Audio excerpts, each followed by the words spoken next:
come on, dude. Dude, I'm excited. Yeah, thanks for coming on. Yeah, for sure. We've never met, man, but I'm Ryan.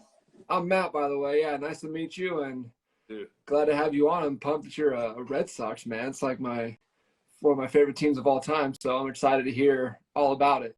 That's how I grew up too, because my dad played for the Red Sox. Yep. So when Brasier was with them, I was all jealous. So you guys play together on the Angels, right? Or in the Angels organization? Uh-oh. There? Can you hear me? There you go. What'd you say? Oh, I said, so you guys played in the Angels organization together, right? Yeah, so me and Ro got drafted the same year and pretty much played our first 7 years together. Yeah, we were grinding together. We did the minor leagues. Lived together multiple times in a house with like 7 other people. It's usually how it goes. These are the stories that people don't know about the minor leagues. So, all right, let me do an intro first, because I wanna introduce you. We like to do a little intro for everybody. So, all right, welcome to Hall 9 Romine Ball Talk again. We got episode 7 this week. One of my personal favorite teammates we got to bring on here, and he was nice enough to join us. I got Ryan Brasier, World Series champion. That's where you talk, bro. That's where you go. Yeah, I'm a World Series champ. Yeah. And I was hoping you'd be at home so you could put your ring on. No, man, that pretty much stays in the safe. I've actually taken it out like 4 times, really just to show people. But yeah, dude, it was crazy how all that happened with the Red Sox. But luckily, right place, right time, and got a ring. That's so awesome. I'm super jealous to be in the Red Sox organization. That's it's a dream right there. Well, for growing up, everybody wants to play at Yankee Stadium and Fenway. Yep. You always dream about playing, and finally got to play with at Fenway or Yankee Stadium when I was with the Angels in the big leagues when me and Ro got up together. But yeah, walking onto the field at Fenway for the first time was pretty crazy. No doubt. I'm sure. So I just want to do a quick recap, because when Matt and I had brought up doing something about adversity and overcoming, tough times in baseball, which is a lot of people's careers, you were one of the first people that came to mind for me. So just a quick background, like a timeline right here. You signed in 2007, same year that I signed. We went through the minor league system in 2013, was it? You got called up? Yep, middle of 13. 2013, gets called up. Shoves, does really well. You ended up getting hurt in 14. You had surgery, right? Yep, had Tommy John in 14. Okay. Then back to the minor leagues, grinding through. Yep. You spent like 6 more seasons, right? Well, I signed with the A's at the end of 15 for like 2 months. And then it was a deal that I signed that was for the rest of 15, and I was going to camp with the A's in 16. And I spent the whole year of 16 in AAA, threw well. And after 16, I actually signed back with the A's right when the season was over, signed back with the A's, and then had an opportunity to go to Japan.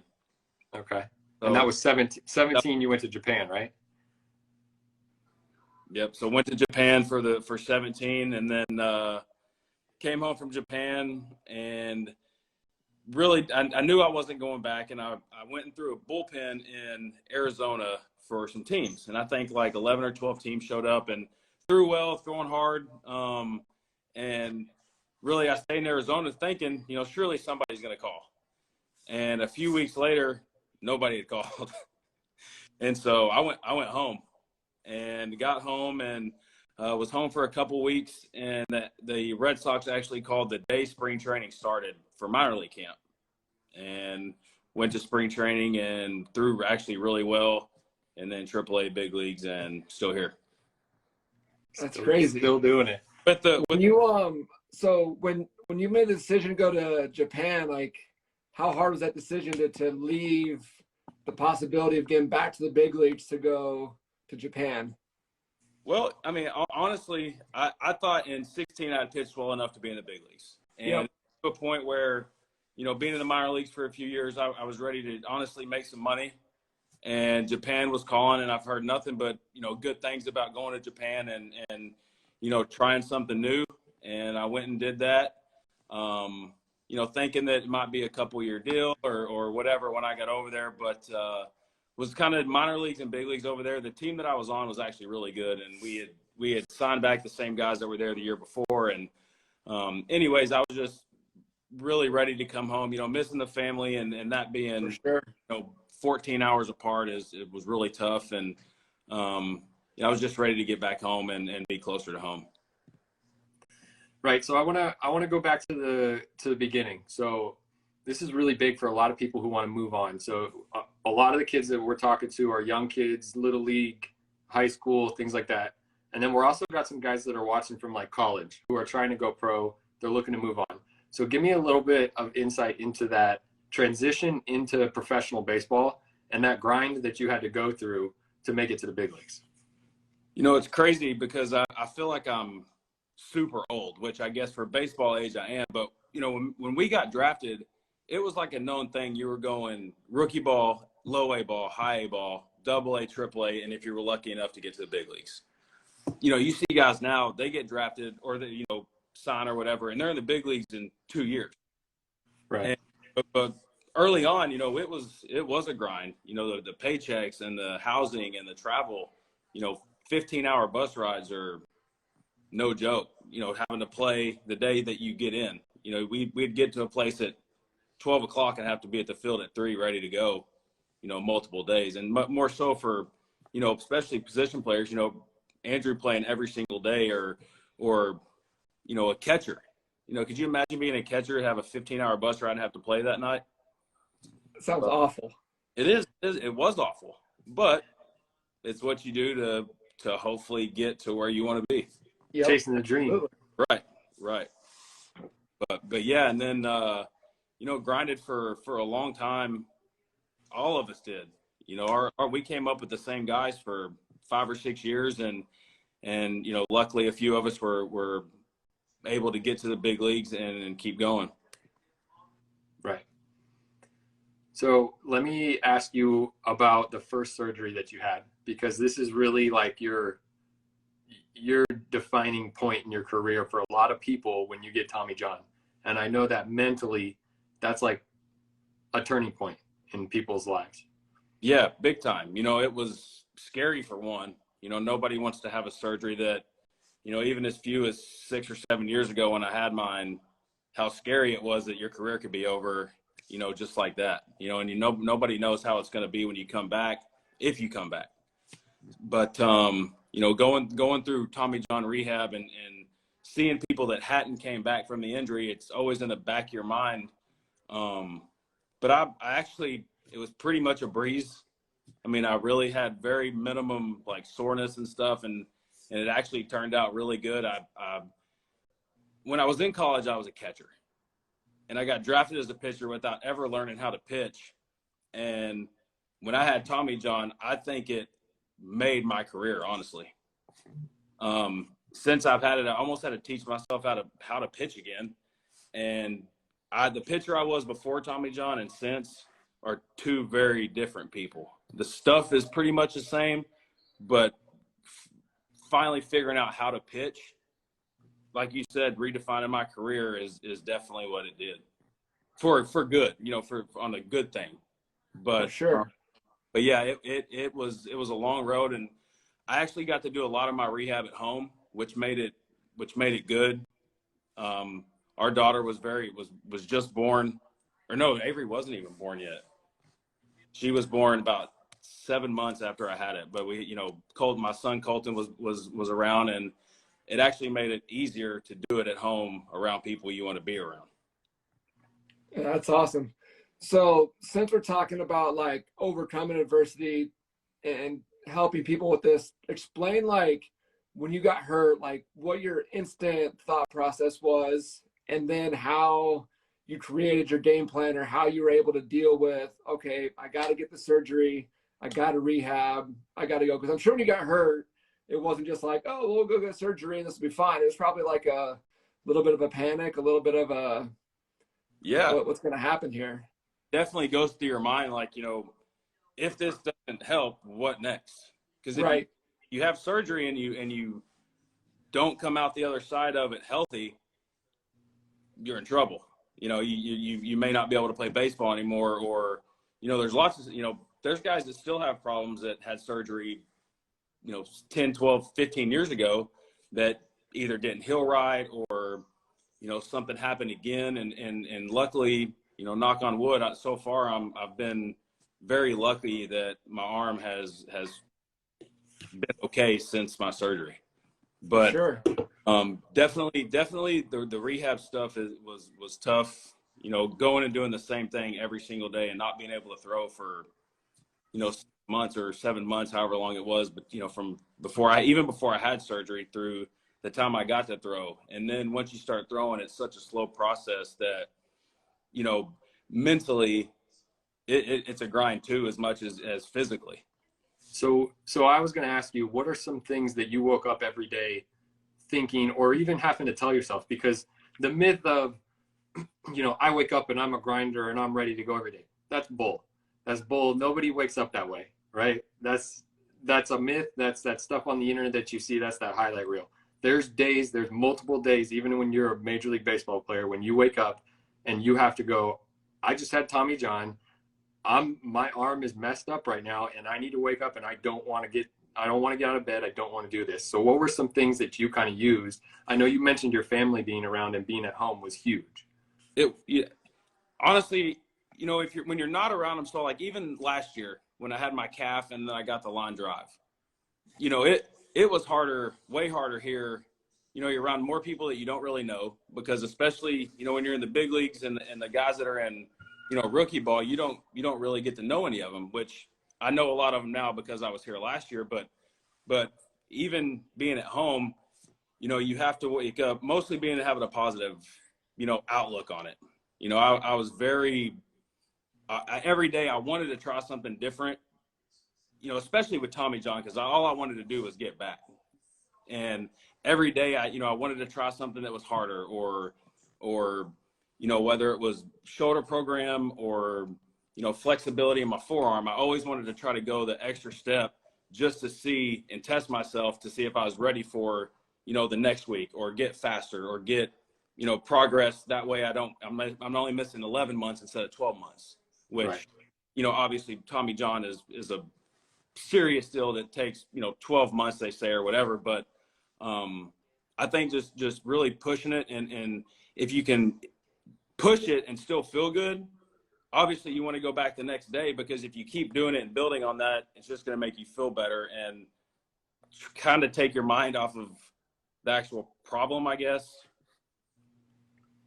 Yeah, it's definitely, I mean, like setting goals and seeing progress definitely helps. I'm sure not throwing a baseball for 7 months is pretty wild, because you've probably never spent more than a few months without throwing a baseball in your entire life. So that's Right. crazy. But yeah, that's setting goals and seeing some success, I mean, definitely helps push you forward. For sure. And you know, like the first few days, you're so juiced to finally get to throw, and they're like, all right, we got to slow down. I don't think I've ever went out the first day and actually taken it easy, especially baseball players. Yeah. So Maddie touched on one thing of little successes, right? Like when you don't have that game where you can go out and perform, you have to find things that are going to give you that affirmation of like, hey, I did well today, or like I achieved something today. And for you, like that was something as small as like, hey, I just did my exercise right. You know? Even at 4 months, I got to start playing golf. And the first day that they let me swing a golf club, it was like a 25% swing. But I got to hit balls, and as long as I hit them solid without my arm hurting, I could keep swinging, you know. And then the next week I got to go to 75% until I got to, you know, 100%. And that's one thing that when I was going through my progress, I love playing golf. So that was a goal to get to, you know, full swing as fast as I could. Right. And it, you know, it obviously takes time, but you work not only for you know, I had other stuff I like to do. I mean, you know, besides just baseball, that I needed my arm to feel good for. And, you know, just like you said, little things that you don't even really notice that you do it, and you're like, oh man, that didn't hurt this time. or, man, that was sore the last time I did that, but it felt good now. Let's go further. Yeah, I'm sure just even like playing with your kids on a daily basis, like you want to make sure your elbow feels good so you can play around with them and then have a good time roughhousing or wrestling or whatever you want to do with the kids. So that's huge. All right, so I'm fast forwarding now because everybody, I'm sure the people watching want to know this. You go to Japan. Yep. You don't know if you're coming back. You come back out. You talked about how you threw for some teams. And I'm going to throw in a funny little story here because I don't know if you remember, but we went to dinner while you were out there. I was with the Mariners at the time. You were throwing. We went to dinner that night. You were talking about how, man, I haven't heard anything. I'm flying home tomorrow. Like, I'm out of here. If I don't hear anything, I'm done with baseball. Yep. And I'm going, man, that is crazy. He could be completely done and never play again. And you go home, you hear from the Red Sox, they bring you back, you throw, you do well again, you get signed, you go 2018 and you win a World Series championship. Like, from the day that I signed until the last day of the season, it was a blur. It really was. I get to spring training, and honestly, they told me when they called, like, hey, we don't know if we have a spot for you. We need a guy that, that's pitched in spring big league games or spring training. We need an arm, basically. And get me a plane ticket. And so I show up and they're like, okay, well, you're backing up tomorrow. And I hadn't faced hitters or thrown a bullpen in seriously like 2-3 weeks. Now I was playing catch and stuff, but I back up the first day and I start to get loose and it starts raining and the game gets canceled.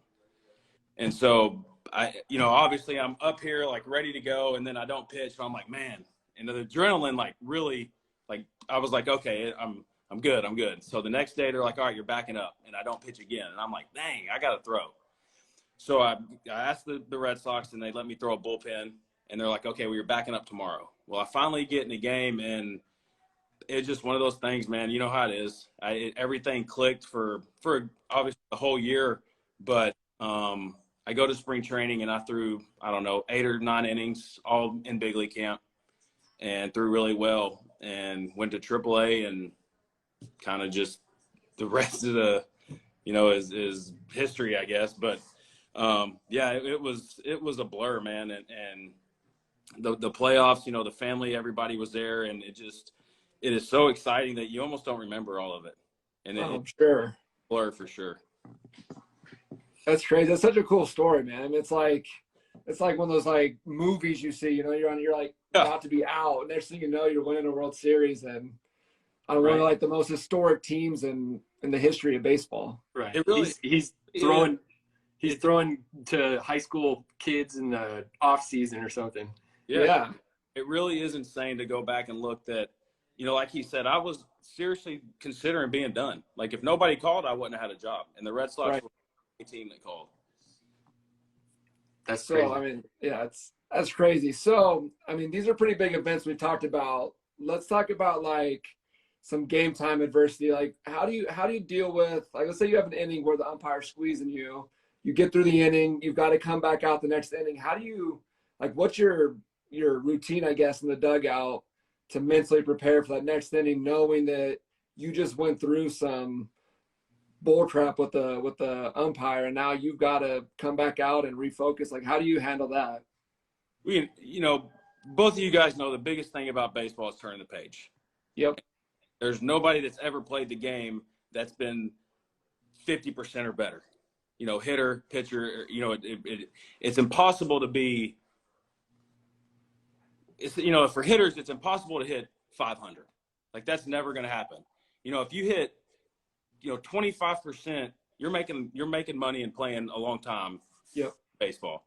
But turning the page, man, go down in the bottom of the steps where nobody can see or hear you really, and throw your little temper tantrum, and then it's right back in the dugout and look at who you have for the next inning and what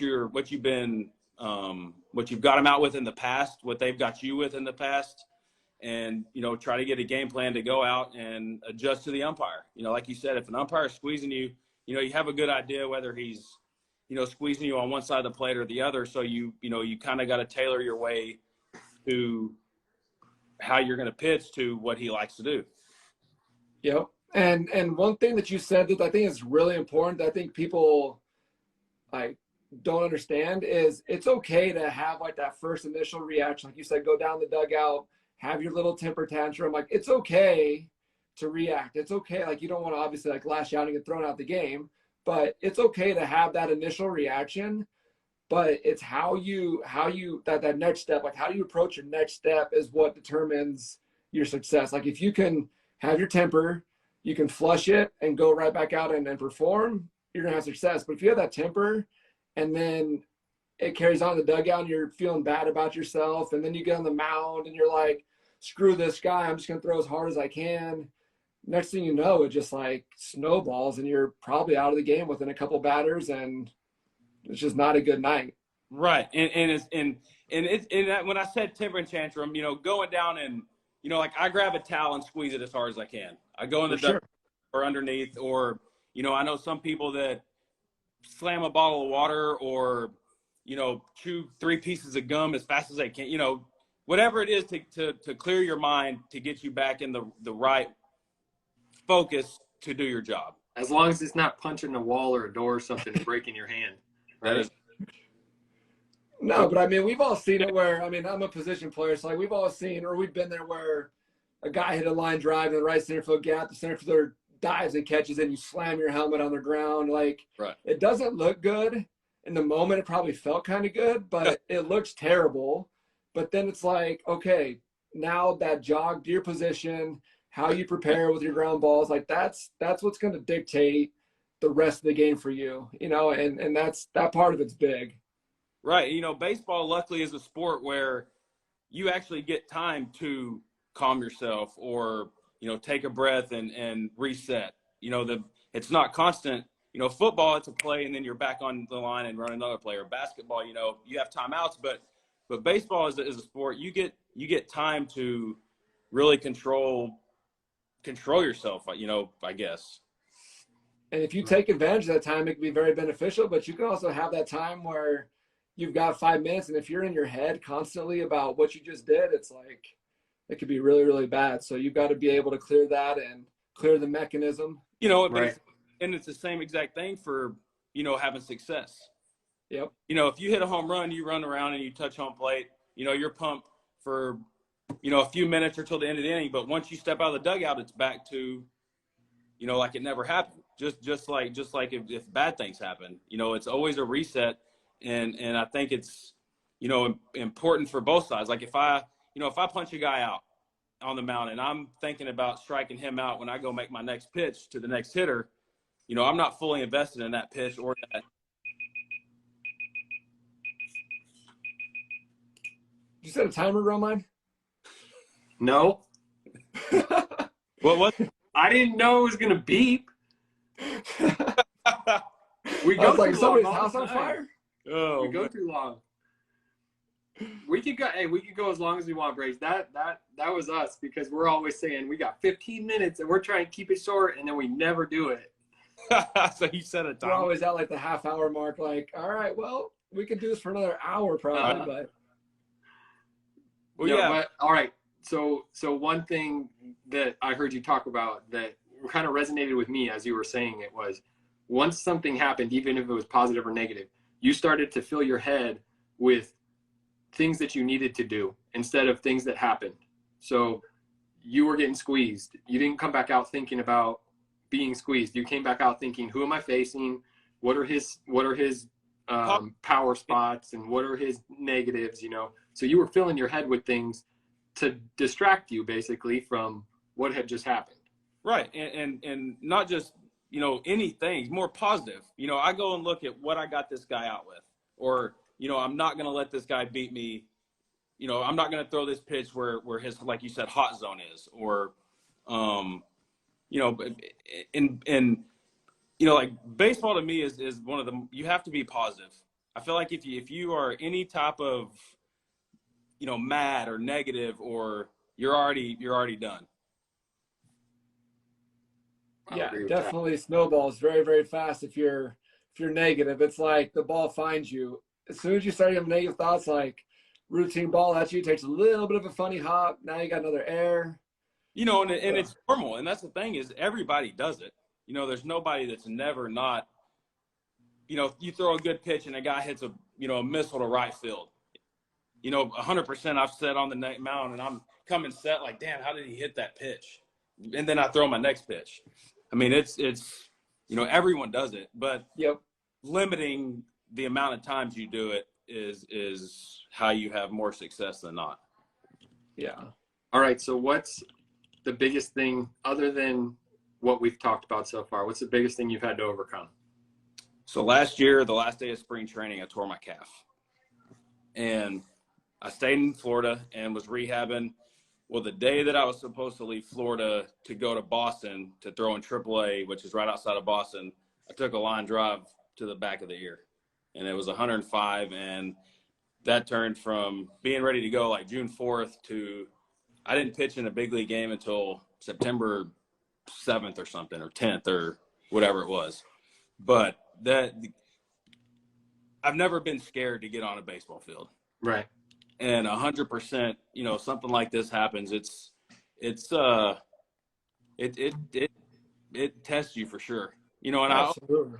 people ask me, you think you're going to flinch or you think you're going to be apprehensive? And I always said no, you know, because I didn't want to. But there's always a thought like, you know, if I throw right here and this guy swings, am I going to blink or am I going to be scared to throw because I think he's going to hit it at me? Which luckily I didn't have, you know, that problem never happened, but it 100% was in the back of my head. And, you know, it was probably the scariest thing that's ever happened to me, honestly. You know, it was a bad deal, but getting through it and getting out of the other side of it. And then, you know, obviously getting a pretty good run in the playoffs last year and making it to the ALCS, made it all worth it and made it where I felt like I came out the other end, you know, better for it. Right. Yeah, that's scary, man. I'm glad you're okay and glad everything is fine. That's a really, really scary thing. It was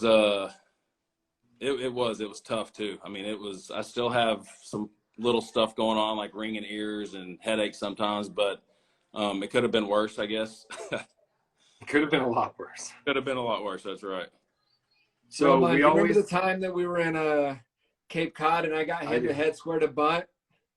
I do. So I'm square to bunt. Dude throws it right in my head. I turn this way and it hits me in the ear hole and knocks me back. And Romine was playing shortstop for their team. And I wake up and Romine's like standing over me, like just looking down at me. Like his face was the first thing I saw. I was like, Rome's, what's up, man? Like, so did you crap. You guys know each other before pro ball? Yeah, we played together at at ASU together. Oh, all right. Yeah. Cool. And then against each other. So right. Yep. Right. But that's something that I think everybody's going to have to deal with. It might not be getting hit in the head or a torn calf or Tommy John, but we like this topic, and this was a good episode to have because everybody's going to have something they're going to overcome, whether it be physically or mentally. Right. So we appreciate you coming and talking about it. all aspects of life, not even just baseball, but just life in general. I mean, you're going to face all kinds of adversity, and how you deal with it's going to dictate your success in life. 100%. Right. So we like to finish with, you have kids of your own. So if you had one thing to tell them, what would you tell them? Oh man. I'd probably tell Colton right now, the pants he tried on earlier look good. And Avery, I don't know. Just keep being Avery because she's adorable. Yes, dude. She's something. They both are, man. I was, as bad as it was not getting to start spring training on time, it was so awesome because I got to go to practices and, gymnastics. And Colton had his first baseball tournament last weekend. And, I was glad I got to go. But they are, man. I miss them. And they were actually supposed to be here this week for spring break. But since I just left, they didn't get to come. So. And one more shout out to Shayna, of course, because we all know that she runs that crew. So. That's definitely for sure. All right, Matty, you got anything else for him? Yeah, my buddy, your buddy Jeff Erlop told me to tell you. He said hi and said what's up. So. Do you know him? Do you know him? Yeah, I went to high school with him. We grew up. We've been best friends since like 12 years old. So We played on the A's together. yeah, Yeah, we I were. played at ASU with Lob. yeah, Oh, I forget that he lives in Arizona. yeah. Remember that? Yeah. He comes over to my house like every morning. We work out at like 7 a.m. almost every morning, and I see him all the time. Well, cool. Yeah, Tell him I said what's up. I will for sure. I think he was on here earlier. He might still be. I'm not sure if he is or not, but He's probably at a baseball game scouting. dude, I think he said he's on like day like 56 or something of straight baseball games. Like, so I'm like, dude, he's been in Vegas, he's been in Utah, he's been everywhere. What'd you say? Is he working for a team? Yeah, he's scouting for the A's. He's the area scout for the A's out here. Cool. Yeah. Nice. All right. Shout out to Lob, the Lobber. We'll get him on here one day. Yeah, it'll be good to have him on here. All right. All right, Brage. We appreciate you coming out, dude. Thank you for the insight. Guys, let me get one of those hats. Definitely. All Best right. of luck this year and the season, man. We'll be watching. Awesome. Thank you, guys. Absolutely. All right, guys. Thanks for joining us. Whole Nine Roll My Ball Talk, episode 7 this week with our World Series champion, Ryan Brasier. Like, subscribe, share it, and if you guys got anything that you want us to cover, let us know. See you next time. Appreciate it. Later, y'all. See ya.